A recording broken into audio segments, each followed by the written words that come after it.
Officials, police, all একটা group তৈরি হয়ে গেছে।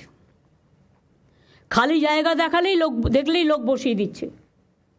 বলুন তো, একেতে সেন্ট্রাল গভর্নমেন্ট টাকা দিচ্ছে না, তারপরে আমি কটা রাজ্যকে টানবো?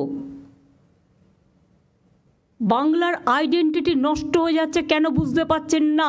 আপনার টাকা খাওয়ার জন্য এবং আপনাদের টাকা খাওয়ার জন্য। জমি পাচ্ছেন, বেচে দিচ্ছেন, রাজ্য সরকারের জমি, যেখানে পাচ্ছেন দখলদারি করিয়ে দিচ্ছেন। ওয়ার্স্ট পারফরমেন্স মিউনিসিপ্যালিটিগুলোর। কেন তৈরি করা হয়েছিল আমি জানি না। সবাই বলে মিউনিসিপ্যালিটি করে দিন, লাভটা কি? জনগণ যদি পরিষেবা না পায়। হাওড়াতে কেন এখনও কনজারভেন্সির কোনো সিস্টেম নেই? কেন নেই? আমি আরবান ডিপার্টমেন্টের মেয়রকে জিজ্ঞেস করব।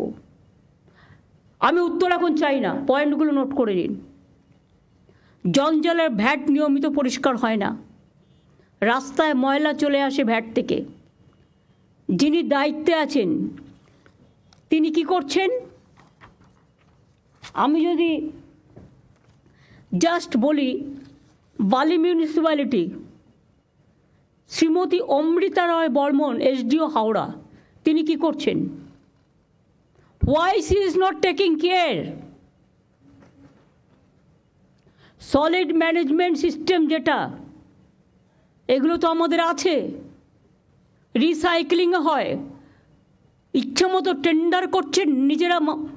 তার থেকে কতটা খাচ্ছেন আমি জানি না। কেউ খাচ্ছেন, কেউ খাচ্ছেন না, নিশ্চয়ই দিয়ে টিয়ে খাচ্ছেন। গ্যাং আপ হয়ে গেছে একটা। আমি সরি, আমাকে এই কথাগুলো বলতে হচ্ছে। আমি এর জন্য মোটেই খুশি নই, আমি দুঃখিত। আমি যখন রাস্তা দিয়ে যাই, কোনো লাইট খারাপ থাকলে আমি সঙ্গে সঙ্গে ফোন করি। ঘন্টার পর ঘন্টা লাইট জ্বলেই যাচ্ছে তো জ্বলেই যাচ্ছে। গভর্নমেন্টের টাকা ভাবছে দেবে, গভর্নমেন্ট বসে আছে। টাকাটা আসছে কোত্থেকে? এটা জনগণের টাকা, বুঝতে হবে।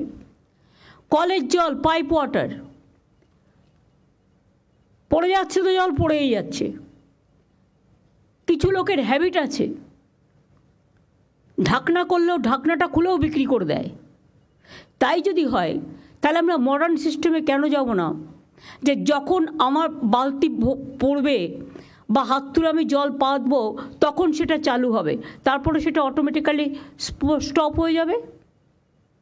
এমন কোনো সিস্টেম আমরা আজ পর্যন্ত বের করতে পারিনি কেন?